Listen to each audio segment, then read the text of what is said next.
ni kita ada stok yang baru je launching baru ni, itu SOM Cruisim 400cc. Kalau ikutkan disclaimer cc yang sebenar 399. Okey, korang boleh tengok warna grey yang Adli memang sangat cantik bang. Okey, dah didatang sekali macam biasa, dashcam depan belakang. Okey, windshield dia boleh adjust atas dan juga bahagian bawah. Lampu LED dia bagi sekali dengan single disc. Kalau korang tengok bahagian tepi dia, kalau korang tengok memang nampak sangat unik, memang nampak cantik, besar dia. Okey, walaupun korang tengok motor ni besar, tapi berat dia dalam sekitar 222 kg. Okey, ni dekat bahagian footrest dia, okey, tempat pemijat kaki ni, bahagian bawah pun selesa, besar, bahagian atas pun bila kita nak regangkan kaki kita pun memang sangat-sangat selesa. Okey, kena ada lebihan kaki lagi boleh letak. Okey, kita tengok dekat bahagian sini dah didatang sekali dengan double suspension dia, man. Okey.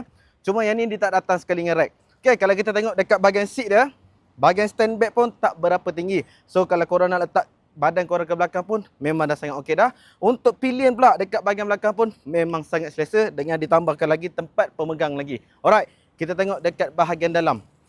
Bahagian dalam dia boleh isi 2 biji helmet guys. Okey, sebab apa Ali boleh cakap 2 biji helmet? Sebabnya dekat bahagian atas ni pun ada ruang lagi.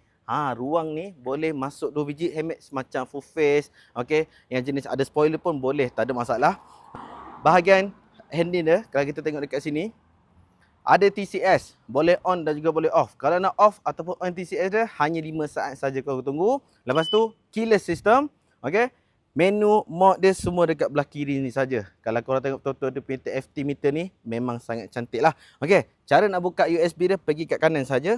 Dia akan terbuka dah. Nampak tu USB dia. Ada type A dengan juga type C pun ada sekali. Okey, bahagian seat dia boleh tekan dan juga boleh buka minyak dekat bahagian belah kanan dia. So, untuk bahagian belakang, dia dah bagi sekali dengan brand Maxi dah untuk bahagian kedua-dua tayar. Okey, untuk tayar belakang dia pakai dengan saiz 160, depan 120. So, untuk motor ni dia datang sekali dengan traction control dan juga 2 channel ABS.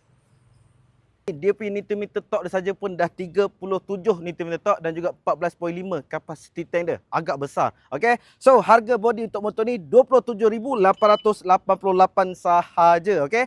Boleh loan dan juga boleh cash. Kalau korang berminat dengan motor ni, macam biasa macam Ali beritahu tu, 5 tahun waranti kita akan bagi.